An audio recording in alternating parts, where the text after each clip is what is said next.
We have reached that point in the summer where sporting news is starting to slow down for a little while. The NBA Finals, they ended last week. Nothing noteworthy is happening in Major League Baseball. Hell, is anyone watching Major League Baseball right now? Judging by their television ratings, my guess is no. The news in sports is cyclical. I have times where I can barely keep up. Then I have times like right now where you just can't find anything interesting to talk about. So, we're going to take advantage of this time to get to stories that I've been sitting on for a little while or interesting topics that are happening outside the world of sports. When I was a kid, Disney was the ultimate babysitter for parents. Your mom or your dad, they could turn on a Disney movie in your bedroom. They can watch whatever the hell they want to watch in the living room, and the kids can watch Disney in the bedroom. There was no need for them to screen the movies ahead of time. Parents of the 90s, they weren't concerned that their children would be exposed to scenes in a Disney movie that would cause them to lose their innocence. There was a trust factor. Disney was meant for kids. It was safe for kids. The same could be said for Nickelodeon. The school I attended from kindergarten to 8th grade, they put together an 8th grade field trip for the graduating class. Every year during spring break, the 8th graders would go to Disney World in Orlando. When I was in the 8th grade in 1999, we were not allowed to go. The school, they no longer found Disney to be appropriate. Why? Because during a week in June, the LGBT community took over Disney World and transformed the park into Gay Week. Now, this, to my knowledge, this was not sponsored by Disney. Hell, back then, I don't even think Disney promoted it. But the school did not want to be associated with it. They didn't think it was appropriate for children. At the time, I can remember all of us in the 8th grade being pissed off with the teachers and the school administration. My 13-year-old brain, I just didn't understand their reasoning. But at 37 years old, I understand it completely.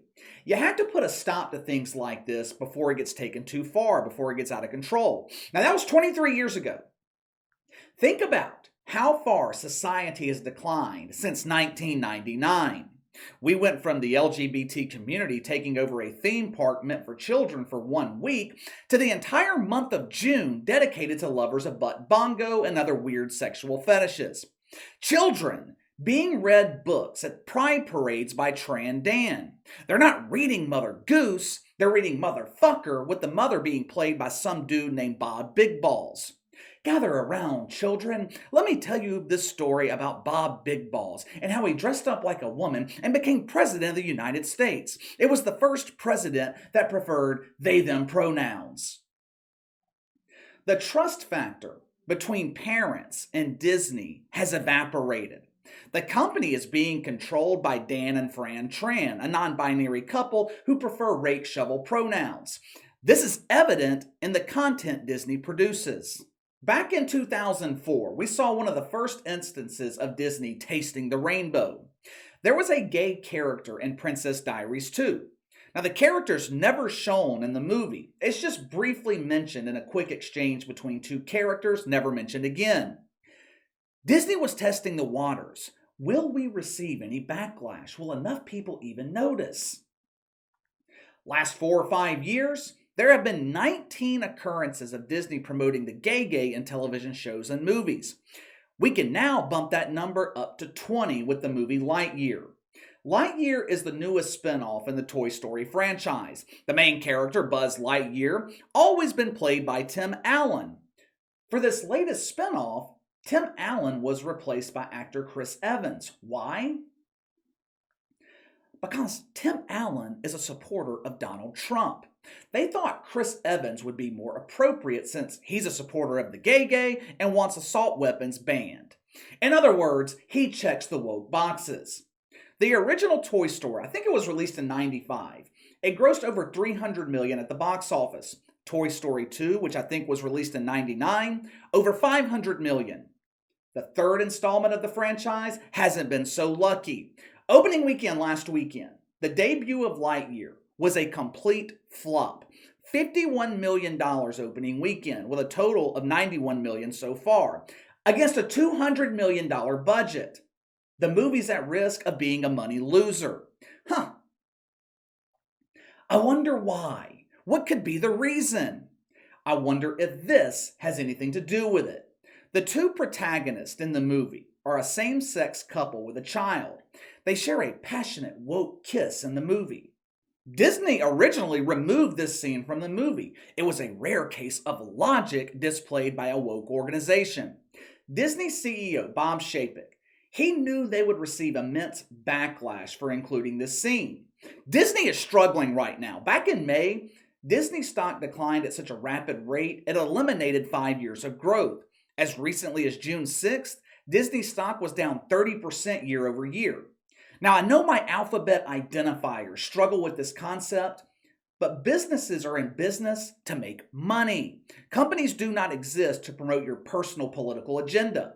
A business has one purpose: make money. Everything else is secondary.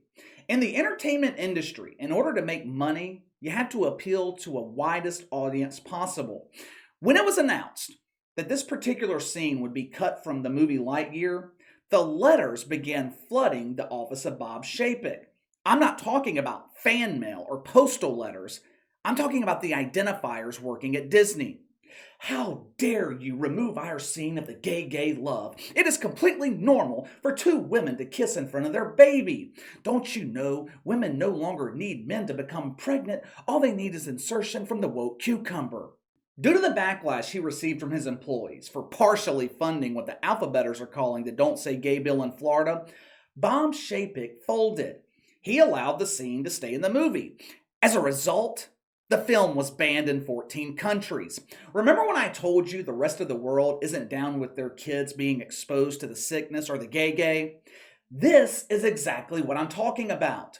It would be one thing if this film was aimed towards adults. As an adult, we can watch shit on television and not be as affected by it. Adults understand Tran and Fran Dan aren't living next door. It is not normalized behavior to want to eradicate your manhood in exchange for an extra hole. But children are impressionable. Disney's influencing an entire generation of kids to think having a mom and a mom is completely normal, or having a mom and another mom who identifies as dad on Tuesday and Thursday is completely normal. We're past the point of remaining silent with the promotion of bullshit like this. Parents are fucking tired of their children having their innocence stolen from them by some pink-haired, non-binary shitfuck who goes home and makes sweet woke love to the washing machine.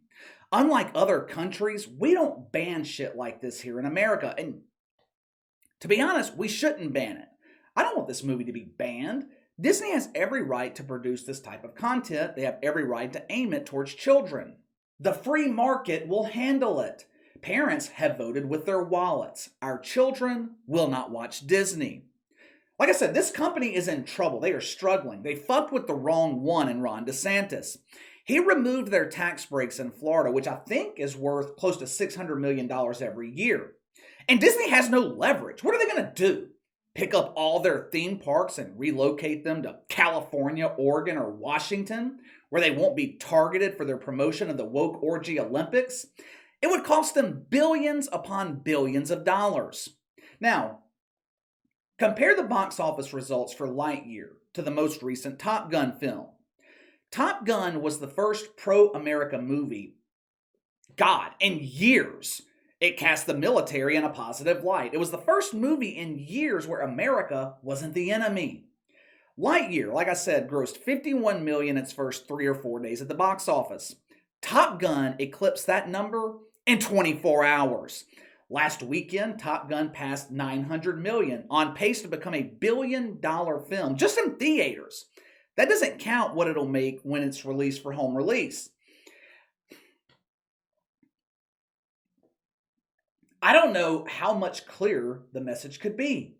People do not want woke movies, especially aimed at their children. There's a local theater in Oklahoma. They realized this. Before Lightyear was released, they announced that they were going to fast forward through the gay kissing scene. Unsurprisingly, this was met with immediate backlash, not from people from Oklahoma. According to a Gallup poll, less than 4% of the population of Oklahoma identify with a letter from the alphabet. According to LGBT Map, Oklahoma has a negative rating if you like the butt bongo. But there is at least one person who identified as the letter Q in Kingfisher, Oklahoma, and they took to social media to express their questioning feelings about this particular theater fast-forwarding the gay. All the letters on social media came together and bombarded this theater with their woke hatred. Of course, the theater, they fold to the pressure and they allowed the scene to be played in full.